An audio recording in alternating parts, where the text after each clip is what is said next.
En la recta final del Telematutino 11 vamos a conversar con el señor Ricardo González. Él es director ejecutivo de una institución que hace muchísimas labores y que vamos a ver a seguida, que se llama Ciudad Alternativa. Muy buenos días. Gracias. Buenos días, bienvenido. Bienvenido. Gracias. Bueno, Ciudad Alternativa es una institución muy conocida, no tenemos que, Sí, no hay que preguntar sobre eso, sino ¿qué proyectos están ustedes desarrollando actualmente? Bueno, lo que más nos ha ocupado en los últimos años es acompañar a las comunidades amenazadas de desalojo y que ameritan una intervención urbana, un mejoramiento. En ese marco hemos lanzado la campaña Gritos de la Ciudad, haciendo un llamado para el cese de los desalojos. A partir del 2020 se inauguró en el país una modalidad de desalojo forzoso a comunidades completas. Se evidencian 6 o 7 grandes desalojos de cientos de familias en cada una de esas comunidades. De manera arbitraria, llegan a las 5 de la mañana, 6 de la mañana, y se empieza un desalojo de lugares donde hay comunidades consolidadas por más de 10 años, 20 años, 30 años. ¿Quién ejecuta esos desalojos, señor González? En algunos casos... ¿Son ocupaciones, ilegales, sin documentación? Hay las dos modalidades.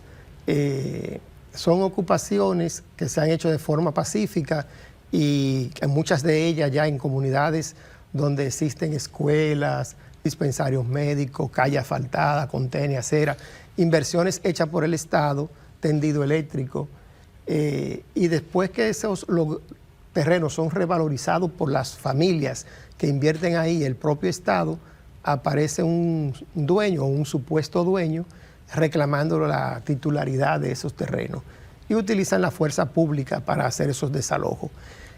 Hasta el 2020 eso se había desterrado en el país. El Comité para la Defensa de los Derechos Barriales presentó una demanda al país por esos desalojos en el 1989 en Naciones Unidas, y a partir de ese momento que el país fue sancionado, ese tipo de desalojos desaparecieron como parte de una política de la administración pública, cosa que se retomó en el 2020 y hasta ahora no hemos logrado que el Poder Ejecutivo asuma la responsabilidad de frenarlo.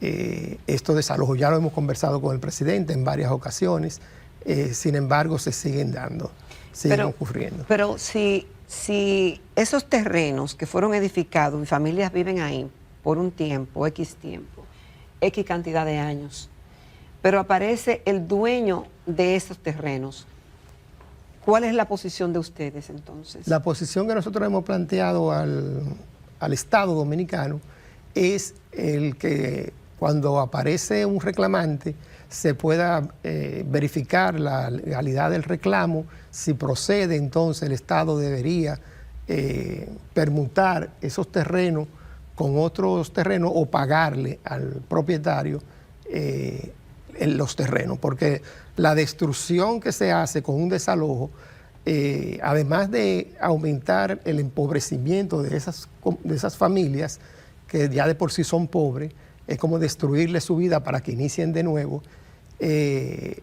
Implica también la destrucción de una inversión que ya el Estado ha realizado. Entonces, ¿Y qué tan frecuente es eso? Bueno, desde el 2020 a la fecha se han ejecutado 5 grandes desalojos. Cuando usted habla de grandes desalojos, ¿de qué estamos hablando?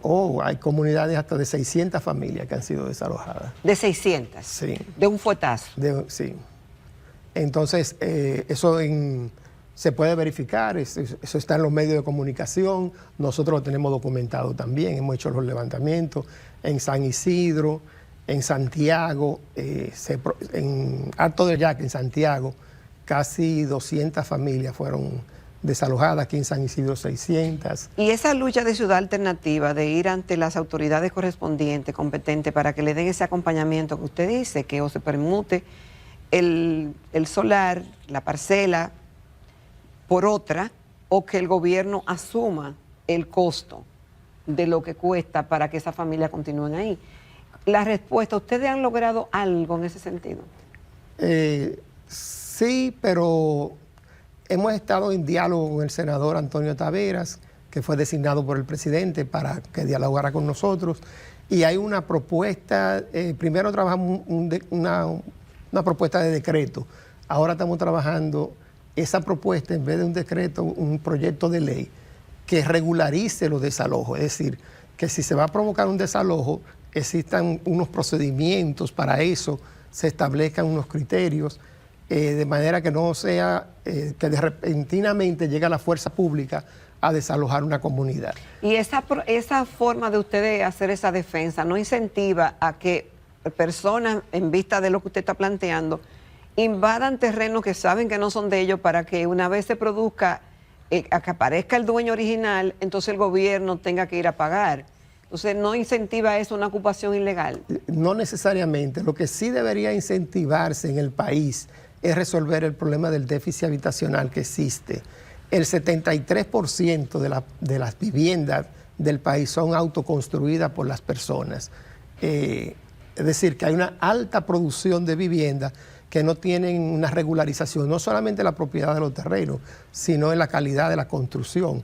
Por lo cual, en muchos países ya se ha empezado, y nosotros abogamos porque se pueda implementar lo que es la producción social del hábitat.